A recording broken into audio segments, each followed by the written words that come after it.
Van চালক, ছোট্ট মুদির দোকানদার, প্রত্যেকের জীবনে যদি রিসার্চ করি পিছনে দেখা যাবে যে ও কিস্তির সাথে সংশ্লিষ্ট আছে। এই কিস্তি মানে কি জানেন?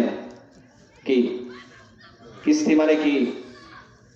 হাদিসে পাকের মধ্যে আসছে আকিলুর রিবা ওয়া মুকিলাহু, যে ব্যক্তি সুদ খায় এবং যে ব্যক্তি সুদ দেয়, ওয়াকাতাবাহু, যে ব্যক্তি কি করে লেখালেখি করে, ওয়া শাহিদাহু, যে ব্যক্তি কি করে সাক্ষী দেয়, এই চার শ্রেণীর ব্যক্তি কি জাহান্নামী। তারা সবাই সুদখোর।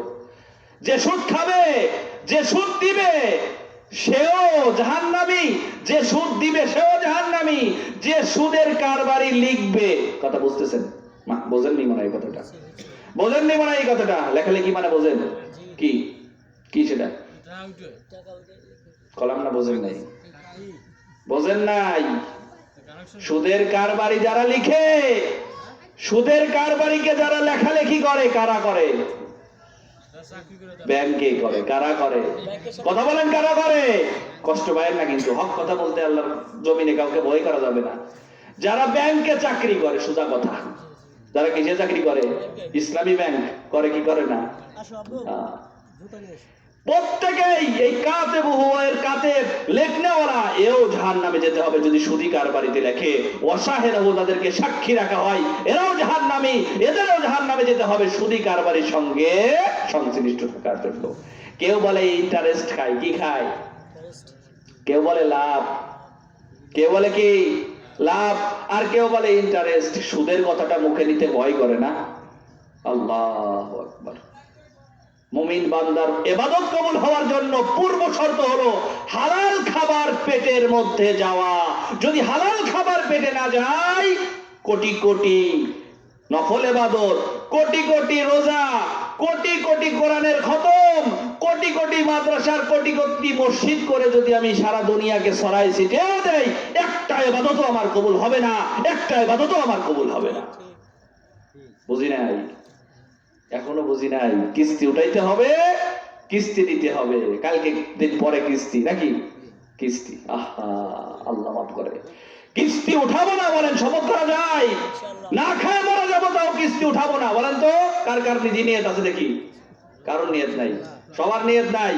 কার কার নিয়ত আছে দেখি? ইনশাআল্লাহ কিস্তি কোনোদিন আর উঠাবো না, সুদী কারবারির সাথে সম্পৃক্ত থাকবো না, কোন সুদ নেবো না, সুদ দেবো না, সুদের সাক্ষীও দেবো না, সুদের লেখালেখির মধ্যেও থাকবো না।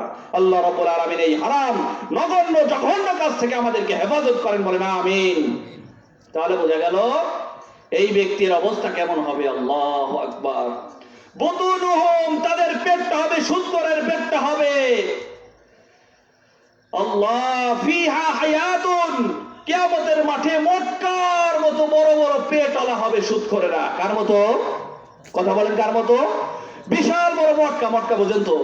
মটকা বোঝেন না মনে হয়? মটকা বোঝেন না? কুলা বোঝেন তো? কুলা বোঝেন?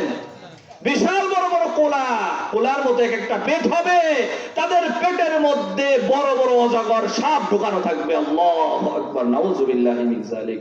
কিয়ামতের মাঠে এই সমস্ত পেটওয়ালাদের ভুঁড়ি ছিদ্র করে করে তাদের দংশন করতে থাকবে আর কামড়াইতে থাকবে। নাউযুবিল্লাহি মিন যালিক। সুদ নিবেন? সুদ নিবেন? ব্যাংকের সাথে সম্পর্ক রাখবেন? কিস্তি উঠাবেন? কথা বলেন, এখন আর কোনো জোর নাই গলায়। আল্লাহ এই হারাম কাজ থেকে আমাদের হেফাজত করেন, বলেন আমিন। যারা করছেন এতদিন তওবা করবেন, অতি শীঘ্র তওবা করবেন। ঈমান বাঁচাতে হলে জাহান্নামের আগুন বহুত বড় ভয়াবহ আগুন, জাহান্নামের আগুন বড় ভয়াবহ আগুন। দুনিয়ার একটা মোমবাতি জ্বালান, মোমবাতির উপরে আঙ্গুলগুলা দিয়ে দেখেন, 1 মিনিট যদি থাকতে পারেন সহ্য করতে পারবেন? রাসূলুল্লাহ সাল্লাল্লাহু আলাইহি সাল্লাম জাহান্নামের বর্ণনা দিতে বলেন। জাহান্নামকে তিরমিজি শরীফের 2 নম্বর খণ্ডের মধ্যে আসছে, জাহান্নামকে 1000 বছর জ্বালানোর পরে জাহান্নামের আগুন হবে হলুদ বর্ণ। কি বর্ণ? এর টেম্পার 1000 বছর বাড়বে, প্রতিদিন যাবে এক টেম্পার বাড়বে। এই যাইতে যাইতে 1000 দিন যদিন হবে, 1000 বছর যেই দিন হবে, ওই দিন এই আগুনের কালার হবে হলুদ বর্ণ। কি বর্ণ? আল্লাহ। এরপরে আরো 1000 বছর জ্বালানো হবে টেম্পার বাড়ানোর জন্য। টেম্পার বাড়ানোর জন্য 1000 বছর যখন জ্বালাবে, এর আগুন হবে লাল বর্ণ। কি বর্ণ? আরো 1000 বছর জ্বালানোর পরে এর বর্ণ হবে নীল বর্ণ। কি বর্ণ? এরপরে আরো 1000 বছর জ্বালানোর পরে টেম্পার বৃদ্ধি পাবে, কালো বর্ণ ধারণ করবে। কি বর্ণ ধারণ করবে? আল্লাহ। দুনিয়ার আগুন সহ্য করা যায়? দুনিয়ার আগুনই তো আমি সহ্য, সাধারণ মোমবাতির আগুন সহ্য করতে পারি না। যদি কেউ সুদ খায়, সুদ দেয়, সুদের উপর লেখালেখি করে, সুদের সাক্ষ্য দেয়, এই জাহান্নামের আগুনের মধ্যে কিয়ামত পর্যন্ত থাকবে কেমন করে? আল্লাহু আকবার। কেমন করে থাকবে? সহ্য করেন? আজকে মোমবাতির আগুন সহ্য করতে পারি না, কিভাবে থাকবো 1000 বছর? কতদিন থাকবো? আহা, এই ধরনের কিস্তি, সুদি কারবারি যত প্রকার আছে সবগুলো থেকে আমরা বেঁচে থাকার চেষ্টা করো। আমাদের দেশে একটা আছে মেয়াদি রাখা। কি রাখা আছে কি নাই? ধরা খায় যাবে এবার কিন্তু অনেকেই, আল্লাহ মাফ করে। এইগুলো থেকেও হেফাজত করে। কথা বুঝে আসছে? এর বিস্তারিত আলোচনা আর করলাম না। তবে কথা হলো এই মেয়াদিটা কিন্তু সম্পূর্ণ অবৈধ যে সিস্টেম আমাদের দেশে চলে, সম্পূর্ণ সুদ, সম্পূর্ণ সুদ, সম্পূর্ণ সুদ। আল্লাহ তাআলা এই সুদ থেকে আমাদের হেফাজত করে। কিভাবে করবেন? হালাল পন্থায় উপার্জন করেন, 10 টাকা উপার্জন করেন, হারামের আশ্রয় প্রশ্রয় নিয়েন না, সুদী কারবারির সঙ্গে যেন না। ওই 10 টাকার ভিতরে বরকত কে দেবেন বলেন? আল্লাহ সুবহানাহু ওয়া তাআলা বরকত দান করবেন। অতএব হারামের প্রশ্রয় আশ্রয় নিয়েন না। আমাদের একটা জিন্দেগি আছে, অন্য বেধর্মীদের কি আছে বলতে পারবো না, তাদেরও একটা জিন্দেগি আছে। তবে আমাদের একটা জিন্দেগি যেটা নিশ্চিত, ওই জাহান্নাম নাই জান্নাত যেতে তো হবেই। হবে কি হবে না? আমরা সবাই জান্নাতি মানুষ, আমাদের রূপটা যেন জান্নাতে হয়ে যায়। চেষ্টা করবো তো সবাই ইনশাআল্লাহ। আর এক প্রকার ব্যক্তিকে আল্লাহ রাসূল দেখলেন, করাত দিয়ে তার মুখটাকে চিরা হচ্ছিল। ডান পাশ চিরার পরে যখন বাম পাশটা চিরা হয়, বলে ডান পাশ আবার ভালো হয়ে যায়। বাম পাশ চিরার পরে আবার যখন ডান পাশে করাত দিয়ে চিনতেছিল যাওয়ার, তখন আবার বাম পাশটা ভালো হয়ে যায়। রাসূলুল্লাহ সাল্লাল্লাহু আলাইহি সাল্লাম বললেন, এই ব্যক্তি কে? কে এই ব্যক্তি? জিবরাইল আলাইহিস সালাতু ওয়াস সালাম বললেন, এ হলো আপনার উম্মতের ওই উম্মত যে যে কি করত? চগলখড়ি করত। কি করত? মিথ্যা প্রচার করত। কি করত? কথা কি বুঝতেছি? মিথ্যা প্রচারকারী যে হবে, দুমুখী কথা যে বলবে, বাড়িতে বলে এক রকম কথা, মসজিদে বলে আর এক রকম কথা, দোকানে বাজারে গেলে এক রকম কথা বলে, আবার বাড়িতে এসে বলে আর এক রকম কথা, একজনের কাছে বলে এক কথা, আর একজনের কাছে যায় বলে আর এক রকম কথা। আছে কি নাই? আমাদের ভিতরে আছে কি নাই এরকম? আল্লাহ মাফ করেন, কাউকে ইন্ডিকেট করে বলবেন না, কবেনও না, এগুলো মাফ করেন আল্লাহ আমাদের। এই জগলখড়ি যারা করবে, একজনের কাছে এক কথা লাগাই, ওই কথাটাকে ঘোরাই আর একজনের কাছে আর এক কথা লাগাবে। বলে আল্লাহ রাসূল জিজ্ঞেস করলেন, এর যে এই চিরা হচ্ছে, এই আযাবটা তার কতদিন পর্যন্ত বাকি থাকবে? জিবরাইল আলাইহিস সালাতু ওয়াস সালাম বললেন, ইলা ইয়াউমিল কিয়ামা, কিয়ামত পর্যন্ত তার এই আযাব গজব থাকবেই, হতেই থাকবে, কাটবে আর ঠিক হবে, কাটবে আর ঠিক হবে। আযাব আর শেষ হবে না, আযাব আর শেষ হবে না। রাসূলুল্লাহ সাল্লাল্লাহু আলাইহি ওয়াসাল্লাম, আল্লাহু আকবার। ঘটনাগুলো শোনার পর আল্লাহ রাসূল সাল্লাল্লাহু আলাইহি ওয়াসাল্লাম বাইতুল আকসায়, আল আকসা মসজিদ, এখন জেরুজালেমের ফিলিস্তিনিতে যে আল আকসা মসজিদ, এই মসজিদের কাছে গেলেন, বুরাক থেকে নামলেন। আল্লাহ রাসূল সাল্লাল্লাহু আলাইহি ওয়াসাল্লাম, ঘটনা কি মনে আছে? মনে আছে সবার? রাসূলুল্লাহ সাল্লাল্লাহু আলাইহি ওয়াসাল্লাম নামার পরে বুরাকটাকে বাঁধার জন্য জিবরাইল আলাইহিস সালাতু ওয়াস সালাম বললেন, ইয়া রাসূলুল্লাহ, আপনি আপনার বুরাকটাকে সুন্দর করে এই ছিদ্রের মধ্যে হাত দিয়ে বেঁধে নেন। রাসূলুল্লাহ সাল্লাল্লাহু আলাইহি সাল্লাম বললেন, বুরাকের বাঁধার কি প্রয়োজন আছে? বুরাক তো কোথাও যাবে না, চলবে না, ফিরবে না, এখানেই থাকবে। আল্লাহ রাসূল বলেন, এই কথা শোনার পরে জিবরাইল বলেন, ইয়া রাসূলুল্লাহ, ইয়া হাবিবাল্লাহ, আপনার কথা ঠিক, কিন্তু পূর্ববর্তী যত নবী এসেছে সমস্ত নবী পয়গম্বর আলাইহিস সালাতু ওয়াস সালাম এই ছিদ্রের মধ্যে দিয়ে বুরাক বাঁধতেন। অতএব পূর্ববর্তী নবীদের অনুসরণ করার জন্য আপনিও আপনার বুরাকটাকে বেঁধে পূর্ববর্তী নবীদের সুন্নাত আদায় করেন। সুবহানাল্লাহ। পূর্ববর্তী নবীদের সুন্নাত আদায় করার জন্য বুরাকটাকে বাঁধা হলো। আল্লাহ রাসূল বাঁধলেন, আল আকসা মসজিদের ভিতরে গেলেন, যে দেখেন লক্ষ লক্ষ মানুষ। কোন সময়ে? ফজরের অন্তিম পর্যায়ে, অর্থাৎ তাহাজ্জুদের সময়। কোন সময়? এখনো ফজরের রক্ত হয় নাই, মানুষ আর মানুষ। কোথাও জায়গা নাই, ভরপুর মানুষ, কোন কাতারে জায়গা নাই। জিবরাইল আলাইহিস সালাম কানে কানে যে বলে, ইয়া রাসূলুল্লাহ, আপনি সোজা সামনে মেহরাবের ভিতরে চলে যান, ওইখানে একটা জায়গা খালি ফাঁকা আছে, ওই জায়গাটা শুধু আপনি বিশ্বনবী মুহাম্মদুর রাসূলুল্লাহ সাল্লাল্লাহু আলাইহি ওয়াসাল্লামের জন্য নির্ধারিত। সুবহানাল্লাহ। আল্লাহ রাসূল গেলেন, 2 রাকাত নামাজ আদায় করলেন, পুরো জামাত নিয়ে নামাজ আদায় করলেন। নামাজের পরে জিবরাইল আলাইহিস সালাম বললেন, ইয়া রাসূলুল্লাহ, আপনি কাদের নিয়ে নামাজ পড়াইলেন?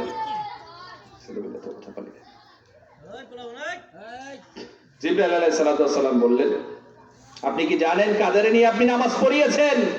আপনি কাদের নিয়ে নামাজ পড়িয়েছেন? আল্লাহ রাসূল বলেন, হ্যাঁ, মানুষ টানুষ যারা আশেপাশের মানুষ আছে হয়তো তারা এসে নামাজ পড়ছে। বলে যে, ইয়া রাসূলুল্লাহ, আপনি তাদের নিয়ে নামাজ পড়েন নাই।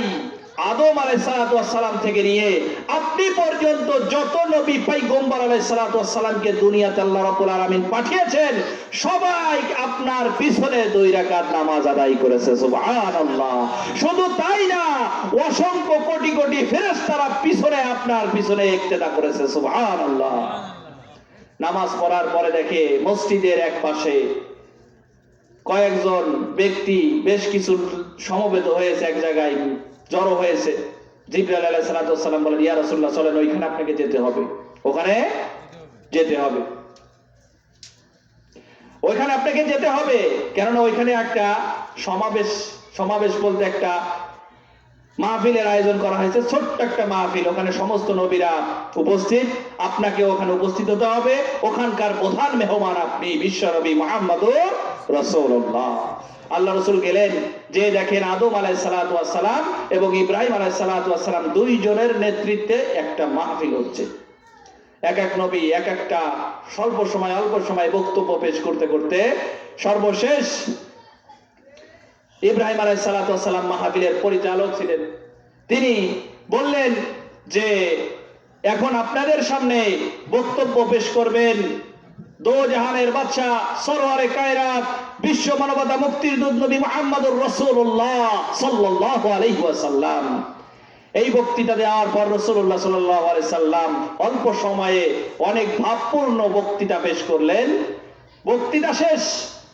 বক্তৃতা শেষে ইব্রাহিম আলাইহিস সালাম বললেন, তোমরা কি জানো এই বক্তৃতা যে তিনি দিলেন, মুহাম্মদ সাল্লাল্লাহু আলাইহি সাল্লাম যে বক্তৃতা দিলেন, এই বক্তৃতা থেকে তোমাদের কি বুঝে আসলো?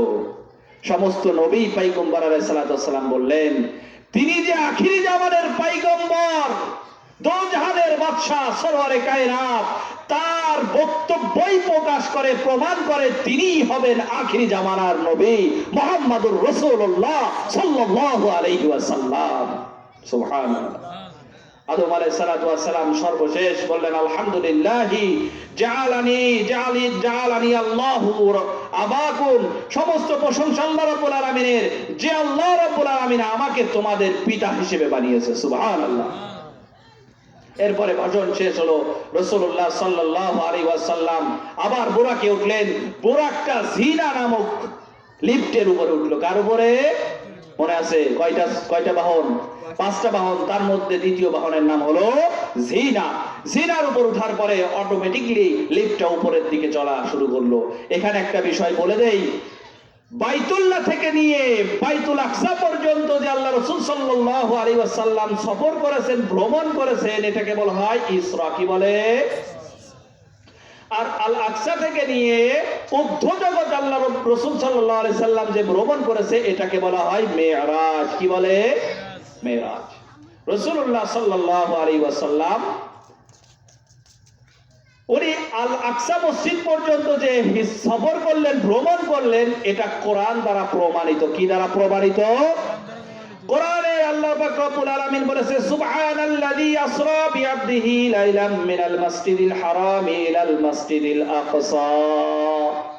পবিত্রতা, প্রশংসা ওই সত্তার জন্য যিনি ভ্রমণ করিয়েছেন নিজের গোলামকে, বিশ্বনবী মুহাম্মদুর রাসূলুল্লাহ সাল্লাল্লাহু আলাইহি ওয়াসাল্লামকে, মিনাল মাসজিদিল হারামি ইলাল মাসজিদিল আকসা, আবাল বাইতুল্লাহ থেকে নিয়ে আল আকসা পর্যন্ত সফর করিয়েছেন। এই জন্য যদি কেউ এই সফরটাকে অস্বীকার করে, মুহাদ্দিস ইকরাম লেখেন এই সফরের অস্বীকার করলে সে ব্যক্তি কাফের হয়ে যায়। কি হয়ে যায়?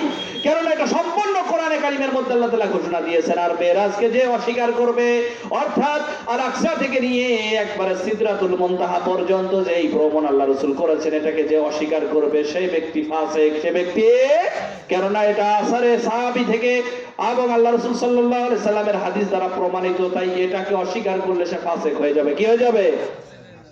রাসূলুল্লাহ সাল্লাল্লাহু আলাইহি সাল্লামকে নিয়ে জিবরাইল আলাইহিস সালাতু ওয়াস সালাম প্রথম আকাশ পার দিলেন। কোন আকাশ?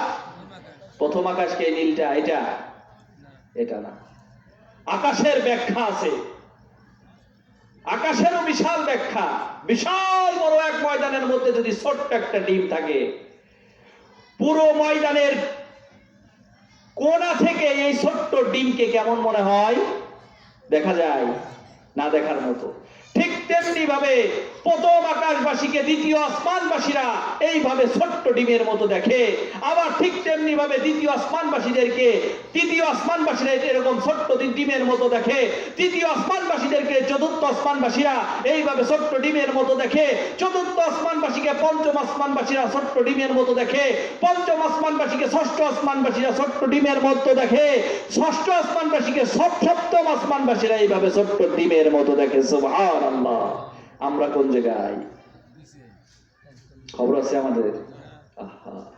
প্রথম আসমানে যে নক করা হলো, ফাস্তাফতাহা জিবরাইল আলাইহিস সালাতু ওয়াস সালাম আলা বাবিস সামাইল আউয়াল। প্রথম আসমানের প্রথম দরজায় যে নক করা শুরু করেছে জিবরাইল আলাইহিস সালাতু ওয়াস সালাম, ওই প্রথম আসমানের যেই দারোয়ান ছিল তার নাম হলো ইসমাঈল। নাম কি?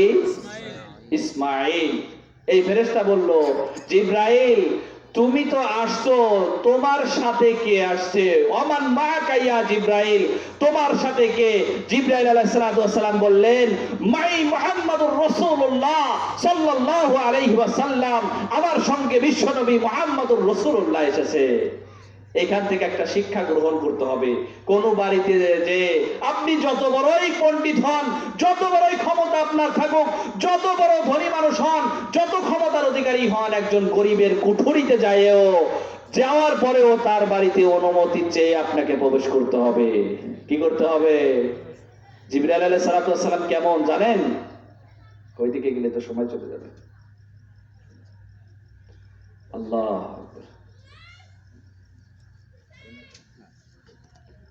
রাসূলুল্লাহ সাল্লাল্লাহু আলাইহি ওয়াসাল্লাম দরজাকে খুলে দেওয়া হলো। এরপরে রাসূলুল্লাহ সাল্লাল্লাহু আলাইহি ওয়াসাল্লামকে নিয়ে জিবরাইল আলাইহিস সালাতু ওয়াস সালাম প্রবেশ করলেন। প্রথম আসমানে দেখা হলো। প্রথম আসমানে দেখা হওয়ার সাথে সাথেই প্রথম আসমানে দেখা হলো হযরতে আদম আলাইহিস সালাতু ওয়াস সালামের সঙ্গে। হযরত আদম আলাইহিস সালাতু ওয়াস সালাম থেকেই বললেন, মারহাবান বিনবী সলিহিন ওয়া ইবনি সলিহিন, সুসংবাদ, স্বাগতম, আপনার আগমন স্বাগতম, আপনাকে স্বাগতম, আপনি নেককার নবী, নেককার বান্দা। এই কথা বলার পরে আদম আলাইহিস সালাতু ওয়াস সালাম বললেন, আদম আলাইহিস সালাতু ওয়াস সালাম সালাম বিনিময় করার পর দেখে যে আদম আলাইহিস সালাতু ওয়াস সালাম এক পাশে হাসে আর এক পাশে কান্না করে। কথা বুঝতেছি? ডান পাশে কান্না করে, বাম পাশে হাসে, বাম পাশে কান্না করে, ডান পাশে হাসে। হঠাৎ করে আল্লাহ রাসূল জিজ্ঞেস করলেন জিবরাইল আলাইহিস সালাতু ওয়াস সালামকে, কেন ওই আদম আলাইহিস সালাম এক পাশে কান্না করে এক পাশে হাসে? বলে যে আপনার উম্মতের কিছু দল জাহান্নামে যাবে, বদ আমল, তাদের বদ আমল দেখে তিনি কান্না করেন, আর কিছু উম্মত জান্নাতে যাবেন, তাদের নেক আমল দেখে আদম আলাইহিস সালাতু ওয়াস সালাম হেসে দেন। সুবহানাল্লাহ। দ্বিতীয় আসমানে যে হযরতে ইউসুফ আলাইহিস সালাম, ঈসা আলাইহিস সালাতু ওয়াস সালামের সাক্ষাৎ। দ্বিতীয় আসমানে এইভাবে গেলেন ঈসা আলাইহিস সালাতু ওয়াস সালামের সঙ্গে, ঈসা আলাইহিস সালাতু ওয়াস সালামের সঙ্গে সাক্ষাৎ হলো। তৃতীয় আসমানে ইউসুফ আলাইহিস সালাতু ওয়াস সালামের সঙ্গে সাক্ষাৎ হলো। চতুর্থ আসমানে ইদ্রিস আলাইহিস সালাতু ওয়াস সালামের সঙ্গে সাক্ষাৎ হলো। পঞ্চম আসমানে হারুন আলাইহিস সালাতু ওয়াস সালামের সঙ্গে সাক্ষাৎ হলো। ষষ্ঠ আসমানে যে মূসা কালিমুল্লাহ আলাইহিস সালাতু ওয়াস সালামের সঙ্গে সাক্ষাৎ হলো। সপ্তম আসমানে ইব্রাহিম আলাইহিস সালাতু ওয়াস সালামের সঙ্গে সাক্ষাৎ হলো। সপ্তম আসমানে, ষষ্ঠ আসমানে যখন মূসা আলাইহিস সালাতু ওয়াস সালামের সঙ্গে সাক্ষাৎ হলো, মূসা আলাইহিস সালাতু ওয়াস সালাম বললেন, আপনি তো আল্লাহর কাছে যাচ্ছেন, অবশ্যই আল্লাহ আপনাকে কিছু হাদিয়া দিবে, তবে হাদিয়ার পরিমাণটা এমন ভাবে নিয়ে আসেন যেন আপনি আপনার উম্মতের জন্য কষ্ট না হয়। কথা কি বুঝে আসলো? সপ্তম আসমানে যে দেখি ইব্রাহিম আলাইহিস সালাতু ওয়াস সালাম, হযরত ইব্রাহিম আলাইহিস সালাতু ওয়াস সালাম বৃদ্ধ, দাড়িগুলো সাদা হয়ে গেছে, চুলগুলো পেকে সাদা হয়ে গেছে। অনেক ছোট ছোট বাচ্চাগুলা, অসংখ্য লক্ষ লক্ষ কোটি কোটি বাচ্চাগুলাকে সামনে পড়াচ্ছেন। রাসূলুল্লাহ বললেন, এই বৃদ্ধ ব্যক্তিকে মান হুয়া, আর এই বৃদ্ধ ব্যক্তির পাশে পাশে যারা আছে এই ছোট ছোট বাচ্চাগুলো কারা? এই কথা বলার পর জিবরাইল আলাইহিস সালাতু ওয়াস সালাম বললেন, ইনি হলেন ইব্রাহিম আলাইহিস সালাতু ওয়াস সালাম, আর এই ছোট ছোট বাচ্চা হলো আপনার উম্মতের। এমন ছোট ছোট বাচ্চা যারা পেটের ভিতরেই মারা গিয়েছিল, দুনিয়ার মুখ দেখে নাই, অথবা দুনিয়াতে আসছে কিন্তু কিছুদিন পরেই নাবালিগ অবস্থায় মারা গিয়েছে। আল্লাহ রাব্বুল আলামিন এদের রূহটাকে কিয়ামত পর্যন্ত ইব্রাহিম আলাইহিস সালামের সামনে কিয়ামত পর্যন্ত তারা ইলম শিখতে থাকবে, কোরআন এবং হাদিসের ইলম শিখে বড় বড় আলেম হয়ে যাবে।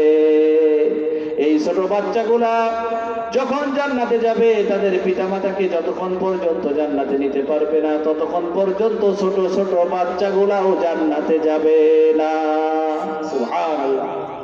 তাহলে বোঝা গেল মাদ্রাসায় পড়াইলে বাচ্চাদের লাভ আছে কি নাই? লাভ আছে না ক্ষতি আছে? সবচেয়ে বড় লাভ হলো যেই দিন কোনো বাচ্চাকে মাদ্রাসায় মক্তবে ভর্তি করা হয়, মাদ্রাসার মক্তবে বিসমিল্লাহির রহমানির রহিম পড়ার সঙ্গে সঙ্গে তার পিতা মাতা যদি কবরস্থ হয়ে যায়, কবরের গুনাহগুলো আল্লাহ তাআলা সাথে সাথে মাফ করে দেন। সুবহানাল্লাহ। বুঝে আসছে কথা? মাদ্রাসা পড়াবেন, পড়াবেন কি পড়াবেন না? নাতি ছেলে থাক, ভাসতে থাক, ভাতিজি থাক, যারা থাকুক সবাইকে মাদ্রাসা পড়ানোর চেষ্টা করবেন ইনশাআল্লাহ। রাসূলুল্লাহ সাল্লাল্লাহু আলাইহি ওয়াসাল্লাম জিবরাইল আলাইহিস সালাতু ওয়াস সালামের সঙ্গে রফরফে আল্লাহ রাসূল সাল্লাল্লাহু আলাইহি ওয়াসাল্লাম সামনে গেলেন। যাইতে যাইতে দেখেন সিদরাতুল মুনতাহা। সিদরাতুল শব্দের অর্থ হলো বড়ই গাছ। কি গাছ? মুনতাহা মানে সমাপ্ত, সমাপ্ত বড়ই গাছ। মানে এটা হলো দুনিয়ার জগৎ থেকে ঊর্ধ্ব জগতের বাউন্ডারি। কথা কি বুঝে আসছে? এন্ড অফ ওয়ার্ল্ড, দুনিয়ার শেষ। আর এটা হলো এন্ড অফ, যেটার কি সেটা সব শেষ। সিদরাতুল মুনতাহা, এই বড়ই গাছ হলো সমাপ্তির বড়ই গাছ। যেই বড়ই গাছের বীজ থেকে, গোড়া থেকে 4টা নদী দুনিয়াতে বাহির হয়েছে। কয়টা নদী? একটা হলো জাইহান, একটা কি? আর একটা হলো সাইহান, একটা কি? জাইহান এবং সাইহান। এই দুইটা আফগানিস্তান, এটা এদের উৎপত্তি দুনিয়াতে আফগানিস্তান এবং উজবেকিস্তান। এই আফগানিস্তান এবং উজবেকিস্তানের মধ্যবর্তী অঞ্চলে এই জাইহান এবং সাইহান দুইটা নদীর উৎপত্তি স্থল পাওয়া যায়। এরপরে এই দুইটা নদী পাহাড় থেকে কোন দিকে গেছে আল্লাহু আলাম, আল্লাহই ভালো জানেন, তবে এইভাবেই কিতাবের মধ্যে আসছে। আর দুইটা নদীর মধ্যে একটা নদী হলো নীল নদ, যেটা মিশরে অবস্থিত, আর একটা হলো ফোরাত নদ, যেটা ইরাকে অবস্থিত। কোথায়? ইরাকে অবস্থিত। এই 4টা নদী আসলো। 4টা নদী দুনিয়াতে এসেছে জান্নাত থেকে, অর্থাৎ জান্নাত থেকে তার উদ্দেশ্য সিদরাতুল মুনতাহা থেকে 4টা নদী, 4টা নহর দুনিয়াতে নেমে এসেছে। রাসূলুল্লাহ সাল্লাল্লাহু আলাইহি ওয়াসাল্লাম এরপরে গেলেন রফরফে, যে এমন এক স্থানে গেলেন যে স্থানের নাম হলো শরীফুল আকলাব। শরীফুল আকলাব শব্দের অর্থ হলো কলবের ঠনঠনানি আওয়াজ। কলবের ঠনঠনানি আওয়াজ। কথা কি বুঝতেছেন? কলবের আওয়াজ আছে না? আউয়ালু মা খালাকাল্লাহু আল কলবা, সর্বপ্রথম রব্বে কারীম মানুষের কলবকে সৃষ্টি করেছেন। সর্বপ্রথম মানুষ সৃষ্টি করার আগে কলবকে সৃষ্টি করেছেন আল্লাহ। এই কলব সৃষ্টি করার পরে তার তাকদীরকে এই কলব থেকে সৃষ্টি করেছে। আমাদের যাদের যে তাকদীর, এটা লিখিত লিপিবদ্ধ করেছেন এই কলব থেকে আল্লাহ রাব্বুল আলামিন। কথা কি বুঝে আসছে? এরপরে রাসূলুল্লাহ সাল্লাল্লাহু আলাইহি সাল্লাম আরশে আজিমে গেলেন। আল্লাহ পাক রব্বুল আলামিন আল্লাহ রাসূল সাল্লাল্লাহু আলাইহি সাল্লামকে 50 ওয়াক্ত নামাজ দিলেন। কত ওয়াক্ত? 50 ওয়াক্ত নামাজ দিলেন। 50 ওয়াক্ত নামাজ দিয়ে যখন সপ্তম আসমান ভেদ করে ষষ্ঠ আসমানে মুসা আলাইহিস সালাতু ওয়াস সালামের কাছে উপস্থিত, হযরতে মুসা আলাইহিস সালাতু ওয়াস সালাম বলেন, ইয়া রাসূলুল্লাহ, আপনি উম্মতের ব্যাপারে কতটুকু জানেন? আমি আমার উম্মতকে পরীক্ষা করে দেখেছি বহুতবার। আমি বনি ইসরাইলের নবী, আমার উম্মত যে কত বড় ঘাড় তারা এটা আমি ভালো করে জানি। আপনি আল্লাহর কাছে আবার যান, নামাজকে কমায় নিয়ে আসেন। 50 ওয়াক্ত পড়তে পারবে না? 50 ওয়াক্ত পড়তে পারবেন? 5 ওয়াক্ত পারেন? 5 ওয়াক্ত পারেন তো? পারি না, জোর নাই এখন গলায়, অল্প কিছু মানুষের পাওয়া যায়। আল্লাহ রসুল গেলেন, আবার কমায় নিয়ে আসলেন, আবার গেলেন, আবার আসলেন, আবার গেলেন, আবার আসলেন। আসতে যেতে 45 ওয়াক্ত নামাজকে আল্লাহ পাক রব্বুল আলামিন একবারে কমায় দিলেন। আছে আর কয় ওয়াক্ত? 5 ওয়াক্ত নামাজ নিয়ে যখন মুসা আলাইহিস সালাতু ওয়াস সালামের কাছে আসছেন, আল্লাহ রসুল সাল্লাল্লাহু আলাইহি ওয়াসাল্লামকে দেখে বলেন, ইয়া রাসূলুল্লাহ, আপনি উম্মত এই 5 ওয়াক্ত নামাজ